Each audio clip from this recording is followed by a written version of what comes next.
Hi, this is Rick Eymer with the Palo Alto Weekly, and we're here today with Niko Lillios. He's from Palo Alto. He's our Athlete of the Week this week. Last week, he had a great offensive game against Milpitas, and then came back and pitched a really good three-hitter against Mountain View to put Palo Alto in complete control of the Scaval standings.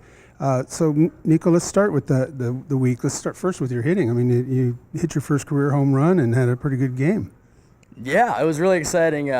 I've been searching for that first home run for a long time now. It's a lot of at-bats, a lot of doubles, a lot of singles, and not a lot of home runs, so it felt really good to finally get one out of the park. Right, and then you come back and pitch a great game. How do you work with your catcher, and just talk about that a little bit. Well, I don't get a lot of work with my catcher, actually, because I'm always playing the infield at practice. So we always have a little extended warm-up before the game, and we talk strategy about what I'm feeling, what I'm not feeling that day. So it helps to get in tune with my catcher before the game. Right. I mean, that's always, you want a really good relationship with them. Now, last year you were saying you were the closer. What kind of adjustment was that for you?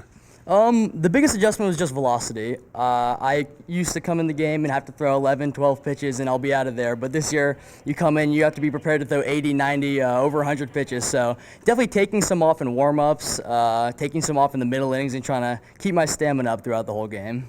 Great. And now last year, the defending champions, so you want to defend that, and you're pretty much in control right now. You keep winning. You win the title, 3 games left.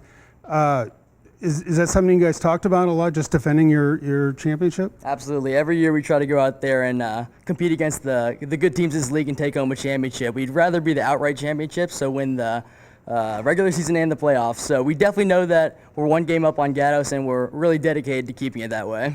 Right, and also, last year, really good team that could have done something in CCS if you hadn't run into one pitcher, and so do you guys use that kind of as motivation? Oh, for sure. We've been knocked down in the first round of CCS the past 3 years, which I think is a poor representation of the teams we've had. So this year we've definitely taken a lot of steps to try to prepare for #1 pitchers on teams, such as facing more velocity off the pitching machine and then trying to get some harder teams in the schedule and face some of their good pitchers. Right. Now, an aspect that makes your team good, of course, is you look at the guys that are moving on. I know you have a couple of guys that have accepted scholarships, and anybody else that just kind of tell me about the team a little bit. Yeah, we have a bunch of guys going on to play college baseball, and that's really great to see because we love to see careers going on beyond high school. Even though we enjoy playing with each other, I'm sure those guys will go on and have great careers in college. So it's awesome to see that people are taking their game to the next level. Right. And in particular, when I grew up, I played second base, loved the double play. So I guess I want to ask about that a little bit. Just working with Max or whoever's playing short, Stern last year, on making a double play. Yeah, double plays are always the most fun part of practice. Everyone loves the routine ones, but no one can wait to hit the double play ball because it's fun. You get to show off the glove a little bit and be a little flashy.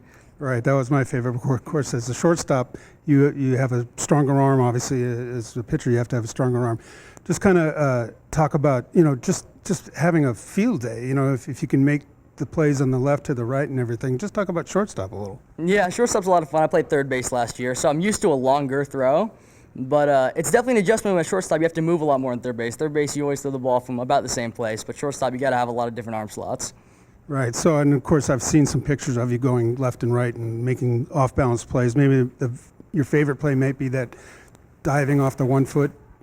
Yeah, diving is always fun. I always, my eyes light up whenever I see a ball barely out of reach that I know I'm going to have to lay out for because there's really no way you can go wrong. If you let it go through, it goes through. But if you snag one, it's an awesome moment. See, that's your typical baseball player right there. That's great. So we've been talking to Niko Lillios. He's our Athlete of the Week this week, and congratulations. Thank you very much. It's been a pleasure being here. Great. And if you want to find out next week's Athlete of the Week, please hit that subscribe button down below or visit us at pasportsonline.com.